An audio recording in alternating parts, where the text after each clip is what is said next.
दिवचल तालुक्यातल्या वेगवेगळ्या वाठारांत दर वर्सा शेतकार मिरसांगा सयत भाजयांचे मळे फुलयतात। सध्या चडशा वाठारांत भाजी आणि मिरसांगाचे मळे फुलपाक लागल्यात। मात मये वाठारांत मळे करपून वचपाचो प्रकार चालू आसा।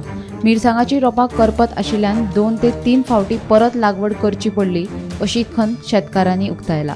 हाच्या पयलीं अशें जावंक नाशिल्लें अशें शेतकारांचें म्हणणें आसा।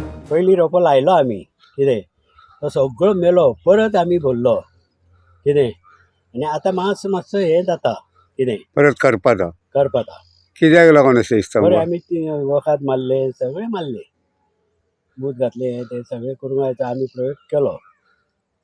पण 2 फावटी लावपाक पडला। हय 2 फावटी लावचें पडलें। पण कित्याक लागून आसतलें? कांयच समजना, हवामान काय जमनीचो गूण काय कितें कांयच पण कळना। ह्यान पयलीं अशें केन्ना जावंक ना। केन्नाच जावंक ना। आतां 2-4 वर्सां जालीं लायता हांव। त्या पयलीं सगळेंच लाय, पूण अशें जायनासलें। म्हाका 4 वर्सां जालीं लायता। म्हणजे अशें जाल्यार न्हू पिकाचेर परिणाम जातलो। परिणाम जातलो आनी पळय खर्च करून कांयच गावचें ना।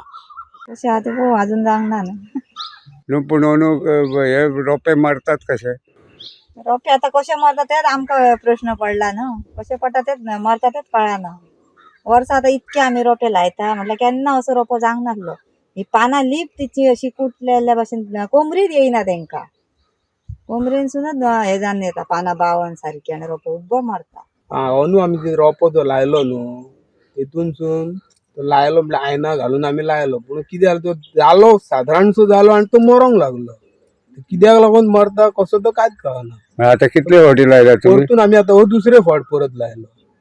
पण तुमचो एक अंदाज कित्याक लागून आसा? अंदाज आतां हवामानाक जाता काय जमनीक लागून जाता काय आनी कशें कित्याक लागून ते कळना। लायल्लो मारता। थंडी बीन खूब पडली न्हू, दवूय खूब पडलो, ताका लागून म्हणजे जावंक आता जर परत हे जाल्यार आता फुडें तुमकां मिरसांगाची रोपां सुद्दां मेळपाक मुश्कील। हय आतां हय मेळपाक मुश्कील। आतां हेच्या फुडें जावन केन्ना जातलो तो जावचो ना न्हू। हेजेर तुम्ही सरकारा कडेन कितें मागणी बी करता?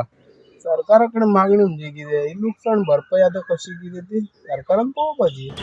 गोमंतक टीव्ही खातीर रिपोर्टर तुकाराम सावंत।